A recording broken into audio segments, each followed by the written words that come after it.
Welcome back into the Sports Source.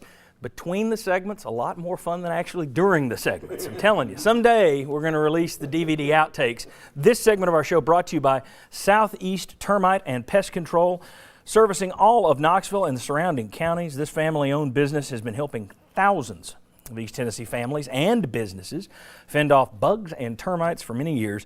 Experience of more than 40 years since 1971 and a Better Business Bureau rating of AAA. Trust no one before you call Southeast Termite and Pest Control. Good business. They will take care of you, I promise you. All right, back with David, Jimmy, Bobby, Chuck. Chalk Talk. I want to talk very quickly about a couple of coaching decisions. The fake field goal, obviously, it works. Patrick Ashford, congratulations to a young man from Morristown West. It was a beautiful throw and a great catch by Alex Ellis, and he also took out a couple of people in the end zone during the celebration. But here's the question. It was early in the second quarter. Tennessee wasn't generating much offense.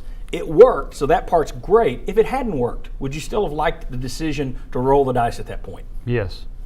You mentioned it earlier. You're not getting much going on offense. You got to get something going. And if the receiver drops it, if the pass is underthrown, I still think it's worth taking the shot. And so I thought it was a really good call, whether it actually would have worked or not. And I thought it actually, at that point, changed the complexion of the game. And the thing about it is, Tennessee had really played the field position very well. They played on the short field, had Missouri backed up, but we kicking dadgum field goals instead of scoring touchdowns. So I think taking a chance at that time and getting a touchdown was really big. And I think, too, that shows to me a lot of the film study that you do and what a special teams guru Butch Jones is. And he knew they had to make a play somewhere. Missouri had taken the open kickoff, go right down the field just like Kentucky did. Kentucky settles for a field goal. Missouri gets the touchdown, so you're already down one touchdown even though you've trended it to 7-3.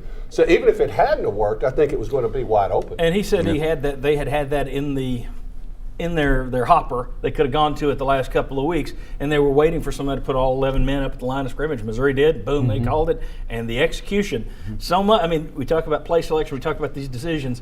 If it's poorly executed, it's a bonehead call. The execution was great. I was wondering, was it called at the line of scrimmage or was it called in the huddle? I mean, I think they went in looking for a certain defensive look, and if they had everybody crowded up. And plus, that was the fan that fell out of the stands. Yeah, he looked okay after that. Hey, let's talk about. I thought that was you. Yeah, really. He was falling out. Okay, let's go to the special teams here. I want to show some folks here. It was pretty good yesterday. You had the fake field goal for the touchdown, Ashford to Ellis. You had 3 punts down inside the 10, 2 inside the 5. Dar had a nice day. 2 field goals from Medley. You had a 58-yard kickoff return from Barry.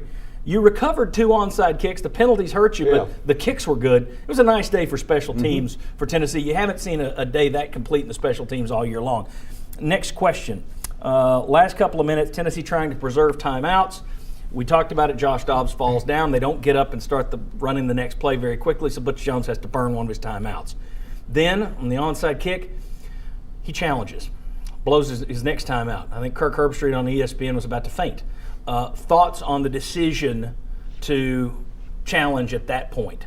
Well, after Dobbs falls down, I'm not sure, is that the coaches not getting the play into those guys in the right amount of time, or is it?